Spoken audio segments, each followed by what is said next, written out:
guys, welcome to the review show. My name's Austin. Five Nights at Freddy's stars Josh Hutcherson. Troubled security guard begins working at Freddy Fazbear's Pizzeria. While spending his first night on the job, he realizes the late shift at Freddy's won't be so easy to make it through. Nights at Freddy's was a huge thing back when I was growing up. It still is a huge thing, but when that first game dropped, everybody was talking about it. It was like everywhere. Like, you know, I was in middle school at the time when that first dropped, and playing that game was insane. Like, it was really cool, and it was honestly for me like the first entry to any horror game. And at the time it was a mobile and PC game, and so and now it's on consoles, and now you have all these other like games, like you have fan games, you have like, you know, security breach, you know, it's moving the story along, and it's really cool how far this franchise has come. And now finally we have a movie about Five Nights at Freddy's, which was announced back in 2015, and so it took them about 8 years, I guess, for this movie to be made, because the license has been dropping, like, you know, jumping all over the place. At first it was with Warner Bros, and now it's with Universal. And instead of Warner Bros making this movie, they made the Nicolas Cage movie, or they made a somewhat version of Five Nights at Freddy's. I forget the name of it. I don't think it's the Nicolas Cage one. Now thinking about it, it's some other one. I was really looking forward to this movie. I was really excited. I like Josh Hutcherson a lot. I haven't seen him in a lot of movies recently, and it's kind of strange because he's a really good actor. And from his performance in here, he does a good job as Mike, the security guard, which has been hinted at. Mike was in the first game, which this one takes pretty much based off the first game, cramming some other elements from the other games into this movie. You have Lillard in the film as well, for how long he ever is in the film. He's really good in the film as well. Like, he is really good in this movie, and I missed him a lot in other things. And it was cool to see the animatronics, like they're actual practical animatronics. Like, you see them walking around, and they have cool scenes attacking people for about 15 minutes, and that's kind of it. I'm curious how many people are gonna click off right about now. Yeah, that's pretty much all I really like about the movie, but that's hardly anything really. That's like, those are basically slivers of things in the movie, because I might like those things, but it doesn't really actually do anything for the movie. The story really is Mike, that's played by Josh Hutcherson, who is really having struggles in his life right now. He really needs this job. He's trying to take care of his sister. He also has this past drama as well. And, you know, everything is basically just coming together in this one film. When he goes to Freddy Fazbear's Pizza, everything just comes even more weird to him. You know, you have these ghost animatronics, and next his past is somewhat, you know, being involved as well, which sounds very interesting on paper, but they don't really do anything with it in the movie.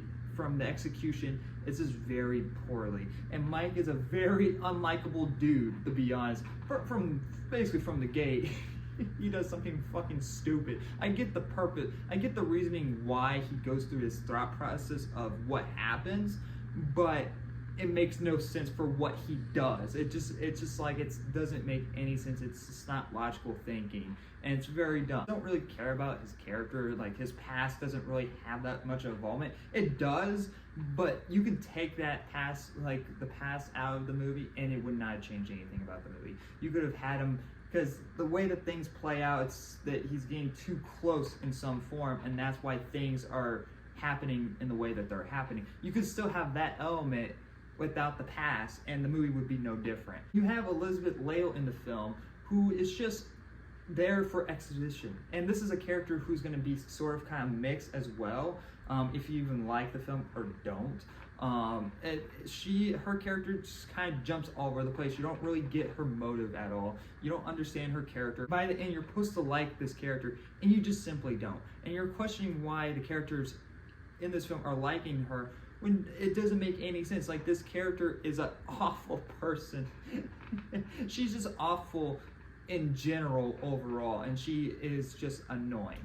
I found her annoying before anything comes to realization what's going on. It's it's off-putting, and I just simply did not like her character. There's going to be a lot of fans that are going to point out certain things of Easter eggs, like, oh, that's from that, that's from that. There's going to be a lot of hardcore fans that have read the books, that have played every game. There's probably even from fan games in this movie as well.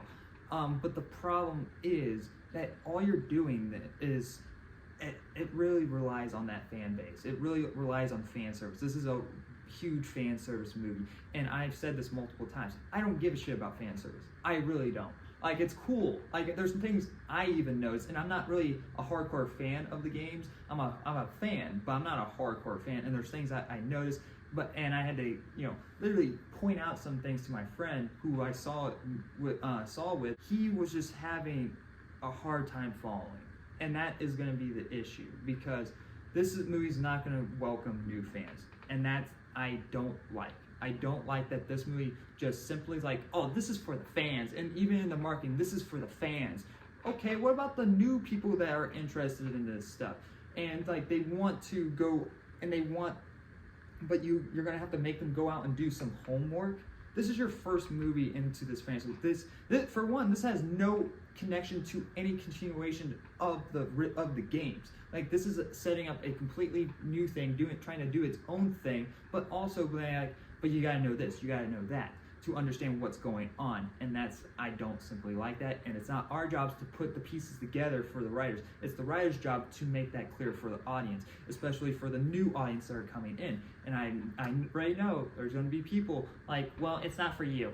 I already know that there's going to be people saying that, and that's just, all you're going to do is make your fan base smaller, and it's going to be harder for the fan base to grow. And that's the whole point of doing all this, is so your fan base grows, and so everybody can enjoy it together. It's just not. It's just simply selfish to make it about you, and just like, this is mine, and gatekeeping it. The most simple thing, that the movie isn't scary. There is one really good scene that takes place during the day that involves people breaking in and the animatronics do their thing, but that is pretty much all that the movie is like setting up, that all these animatronics are scary, that you're not supposed to mess with them because they're going to kill you, and that's what the trailers give off. But clearly, that's only for 15 minutes of the movie, and the rest of the movie is just, hey, let's build a fort with these animatronics, and like, they're cuddly, and nothing bad will happen to you, and it's just, that's not what I came for. That's not what makes, and just adding a couple of things there and then would not make the film scary. Surprisingly, there's only like one jump scare in the film, and this is like the one film I would allow jump scares, because that's what the games are. Normally, I fucking hate jump scares, but it would make sense in this idea for this game to have movie to have jump scares, to pay homage to the game in some form. So that's how you do fan service type of deal, not just like, ha, here's a story element from this game that we're gonna cram into this game, but you're not gonna understand unless you play the game. I hate it. I don't like that aspect, and nothing and so overall, there's things I like about the movie, but it just doesn't do anything for me. It has no factor. All the stuff that I do, like, you could have edited out like an hour and a half of this movie and could have been a 15-minute fan film.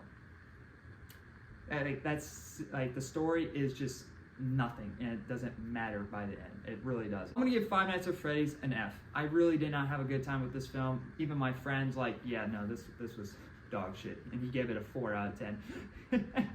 he really did not like it, and he's not really a hardcore Five Nights at Freddy's fans. He knows some things. He pointed one thing out. It's like, ha, see, I told you that was gonna be. It's like, yeah. And so he knows some things, but even him, this dude likes Kong versus Godzilla, the recent one that came out a couple years ago. That, I fucking hated that movie, but he loved that film because of how fun it was, and like, he didn't care about what was really going on. That will tell you something. And that's what this movie needed. It needed some fun, and I think the PG-13 rating kind of hold it back a little bit. I get why they made it PG-13. But anyway, guys, hopefully, if you guys did enjoy the film, I'm glad that the fans finally got their movie, but I just hope that we get something better in the sequel. But anyway, guys, thanks for watching, and like always, I'll see you guys in the next review. Bye, guys.